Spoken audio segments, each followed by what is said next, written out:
अस्सलाम वालेकुम dear students and dear viewers. उम्मीद करता हूं कि सारे अच्छे से होंगे और सभी खैरियत से होंगे। मैं शमीम आप सबका फिर से इस्तेमाल करता हूं अपनी यूट्यूब चैनल ब्रेनस्टॉर्मिंग नॉलेज में।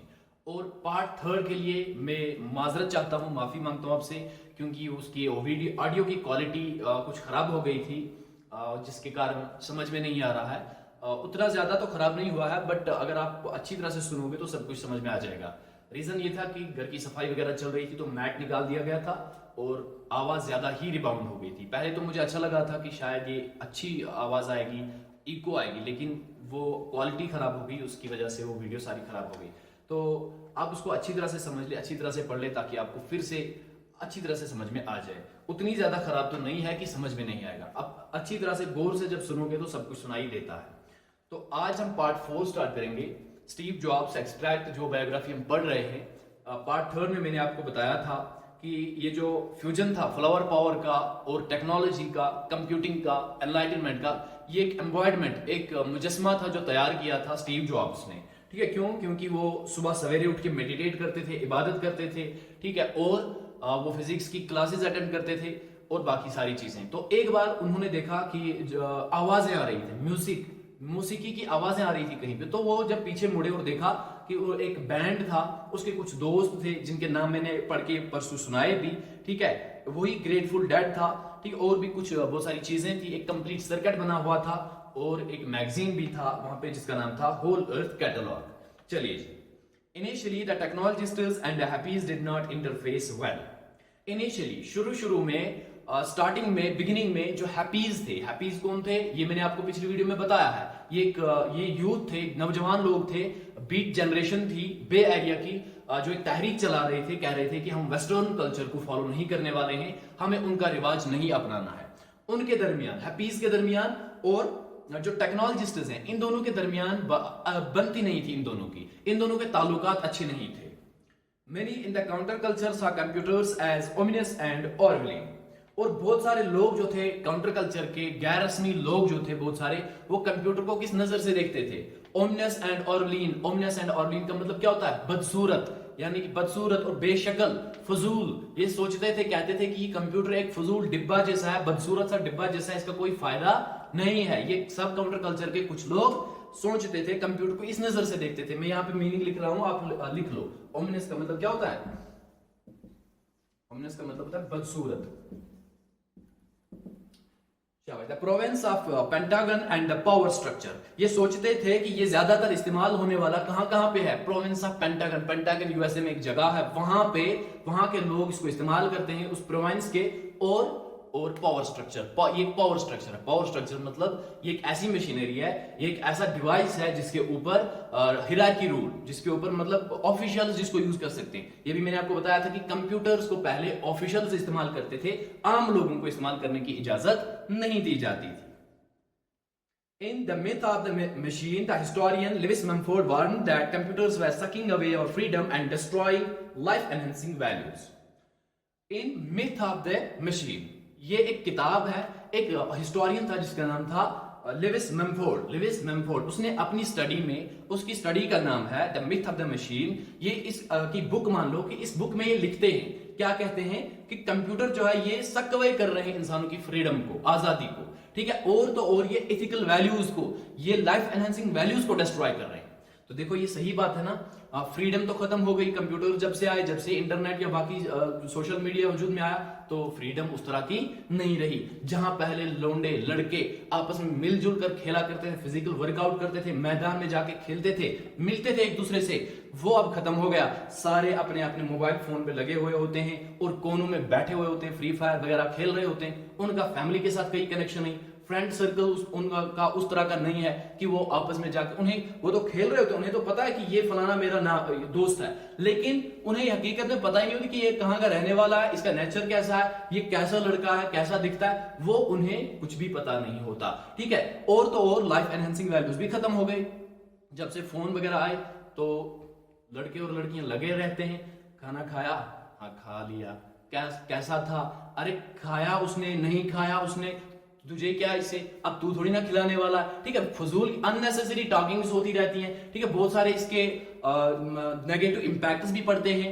तो ये सारी चीजें लिविस मम्फोर्ड अपनी हिस्ट्री की बुक में, एक हिस्टोरियन थे, तवारीखदान थे, उसमें लिखते हैं कि ये फ्रीडम, इंसान की फ्रीडम को सक आउट कर रहे हैं और ये लाइफ एनहांसिंग वैल्यूज को भी डिस्ट्रॉय कर रहे हैं कंप्यूटर्स। तो ये किसी हद तक ये बात सही है। An injection on punch cards of the period, do not fold, spindle or mutilate, became an ironic phrase of the anti-war left. शाबाश।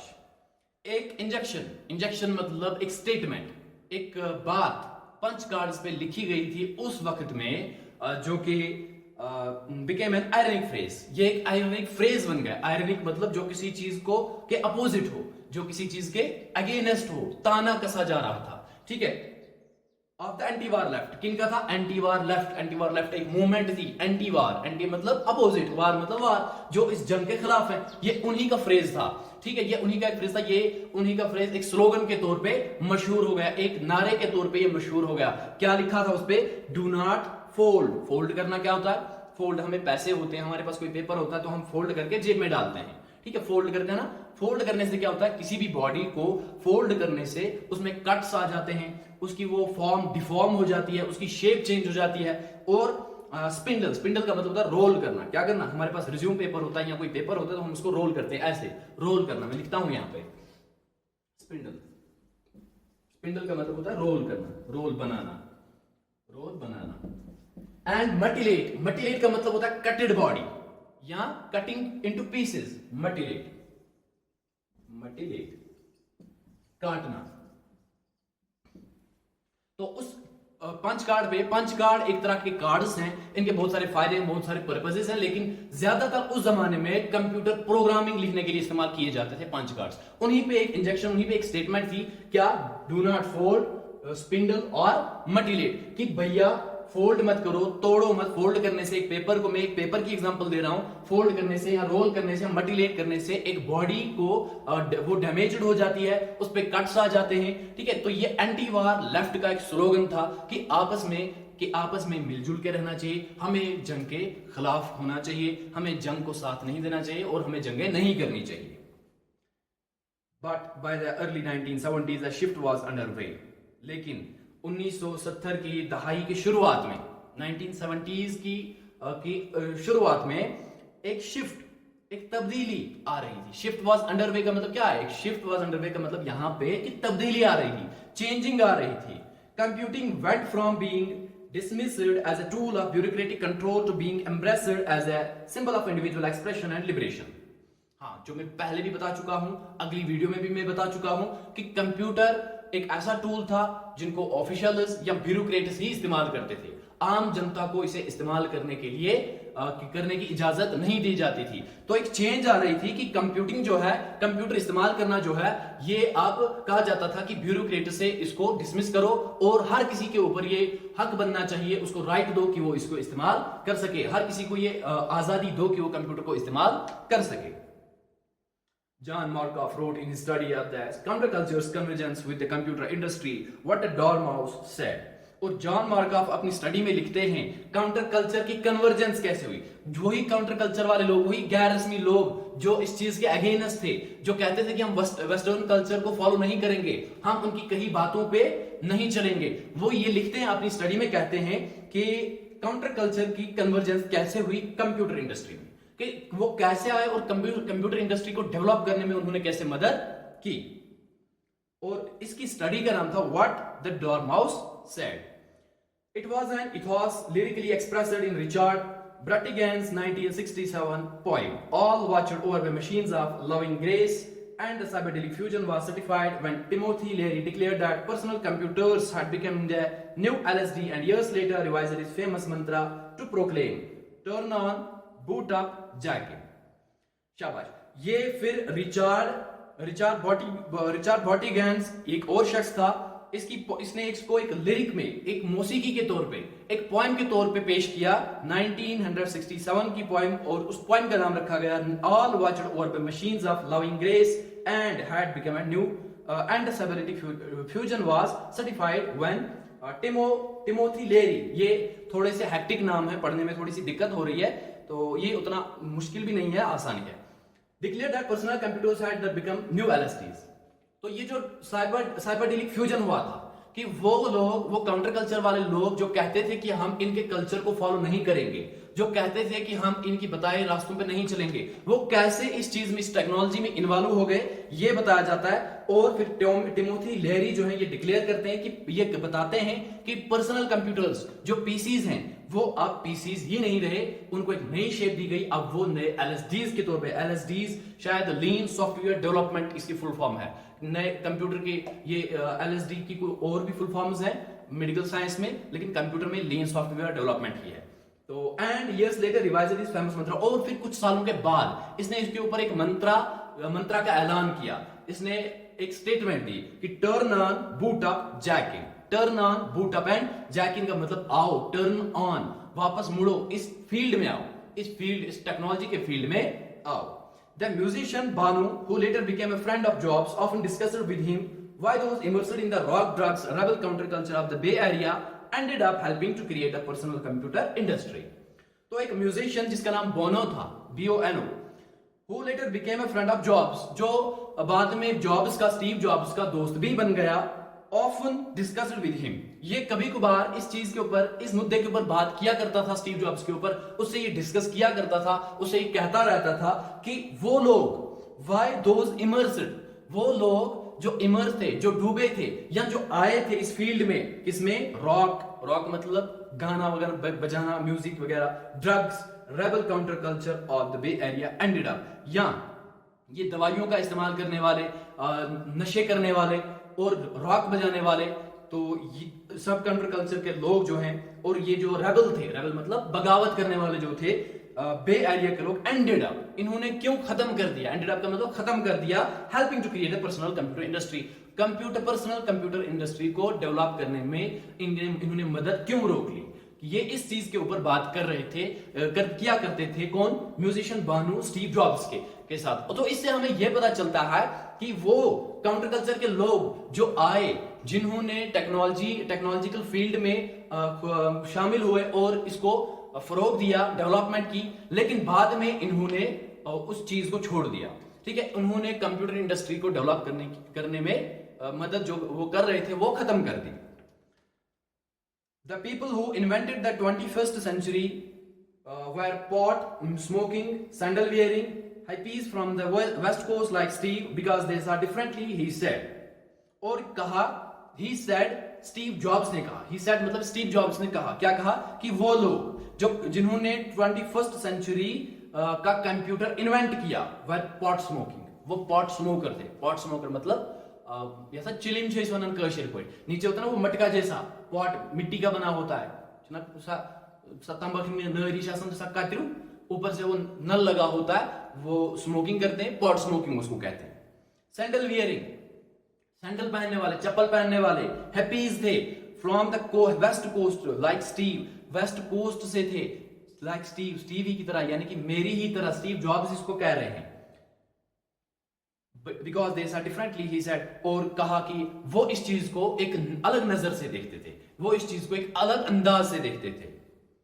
The hierarchical systems of the East Coast, England, Germany and Japan do not encourage this different thinking, और कहा कि जो हिरार्कियल systems थे east coast के या England के, Germany के, जापान के, वो इस डिफरेंट थिंकिंग को, उनका जो मुख्तलिफ नजरिया था, मुख्तलिफ विजन था, वो उस मुख्तलिफ विजन को, उस डिफरेंट थिंकिंग को सपोर्ट नहीं कर रहे थे, उसको एनकरेज नहीं कर रहे थे, उसकी हौसला अफजाई नहीं कर रहे थे। The 60s produced an anarchic mindset that is great for imagining a world not yet in existence, यानी फिर 60s में, 60s मतलब दहाई, 60 की दहाई, 1960s produced N anarchic mindset. तो 60 की दहाई में एक लोगों के अंदर एक एनार्किक माइंडसेट बढ़ गया। एनार्किक का मतलब था लॉलेसनेस, लॉलेसनेस जो कानून वगैरह मानते नहीं है, एनार्किक, ANARCHIC, लॉलेस। तो एक माइंडसेट डेवलप हुआ, एक माइंडसेट तैयार हुआ जो लॉलेस था, जो ये नहीं सोचते थे कि भैया ये कानूनी तौर पे सही है या फिर गलत है, बस उनका ये था कि ठीक है, जो भी है ठीक है, वो अल्लाह के फजल पे ही काम कर रहे थे। That is great for imagining a world not yet in existence, जो कि फायदेमंद था, जो कि अच्छा था ये सोचने के लिए, ये इमेजिन करना, दुनिया को इमेजिन करने के लिए, जो दुनिया अभी एग्जिस्टेंस में नहीं थी, जो वजूद में नहीं थी, बल्कि वो आने वाले समय में वो दुनिया हो सकती थी। वो उस तरह की सोच रखते थे, उस तरह की एग्जिस्टेंस थिंकिंग थी उनकी, ठीक है। और इस थिंकिंग को जो लॉलेस, ये एनार्किक सेटअप जो था, इसको इंग्लैंड के लोग, जर्मनी के, जापान के और ईस्ट कोस्ट के लोग एनकरेज नहीं कर रहे थे। ये स्टीव जॉब्स अपने दोस्त म्यूजिशियन बानू से ये बातें कर रहे हैं। One person who encouraged the denizens of the counterculture to make common cause with the hackers was Stewart Brand. एक शख्स आया जिसने अवाम को, जिसने लोगों को एनकरेज किया। डिनीजेंस का मतलब क्या होता है? अवाम, लोग, लिखो DENIZENS, डिनीजेंस, अवाम। एक शख्स जिसका नाम था स्टीवार्ट ब्रांड, ये आके अवाम को इन्होंने हौसला अफजाई की, उनके हौसले बुलंद किए, उनका एनकरेज किया, और इस काउंटर कल्चर के लोगों को, और जो कॉमन काज था दोनों का, हैकर्स का भी और इनका भी, कि इनको हम दोनों को साथ में लेके चलते हैं। A Paksh visionary who generated fun and ideas over many decades. Brand was a participant in one of the early 60s LSD study in Palo Alto. शाबाश, ये एक पकिश विजनरी थे। पकिश विजनरी का मतलब क्या होता है? दूर की सोचने वाला, आगे की सोचने वाला, पकिश, PUCKISH, पकिश विजनरी, VISIONARY। पकिश विजनरी का मतलब आगे की सोचने वाला, आगे की सोचने वाला। तो ये आगे फ्यूचर के बारे में सोच रहे थे। ये पकिश विजनरी था, who generated fun and ideas over many decades, जिन्होंने आइडियाज जनरेट किए दहाइयों में, 10-10 साल लगे इनको, 10, 20, 30 साल लगे इनको ये आइडियाज और ये फन जनरेट करने में। कौन? Stewart Brand. Stewart Brand was a participant in one of the early 60s LSD study in the Palo Alto.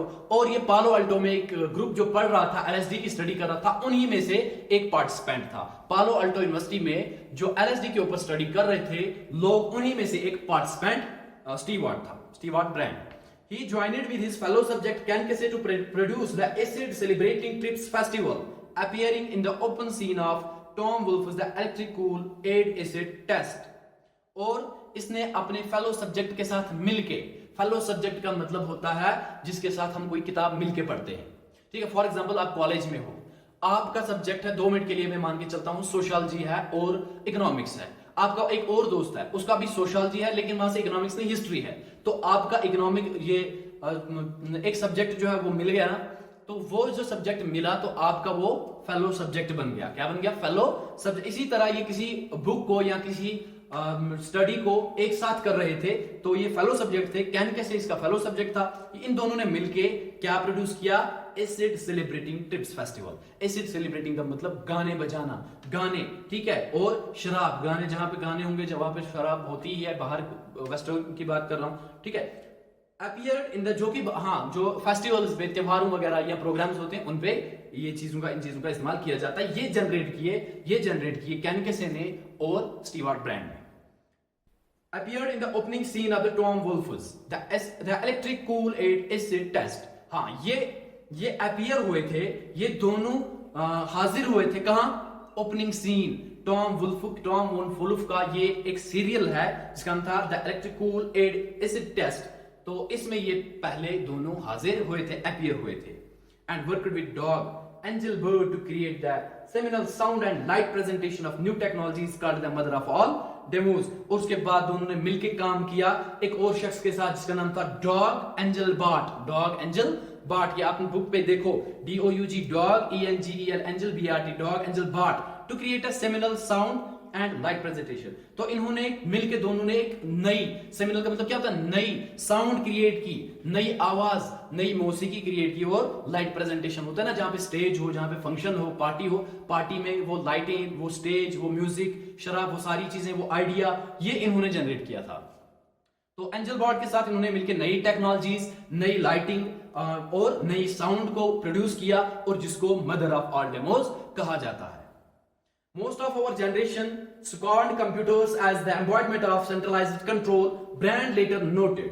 और बहुत सारे हमारे जो लोग हैं, जो हमारी जनरेशन के लोग हैं, वो स्क्रॉल करते हैं कि कंप्यूटर का एक एम्बॉयडमेंट है सेंट्रल कंट्रोल का, ये एक मुजस्मा है जिसके ऊपर सेंटर का कंट्रोल है। ठीक है, स्कॉन का मतलब क्या होता है? देखना। ये कंप्यूटर को कैसे देखते हैं कि इसके ऊपर सेंटर का कंट्रोल है। स्कॉन, SCORN, स्कॉन का मतलब होता है देखना। ठीक है, Brand later noted, but a tiny contingent later called hackers embraced computers and set about transforming them into tools of liberation that turned out to be the true royal road to the future. शाबाश।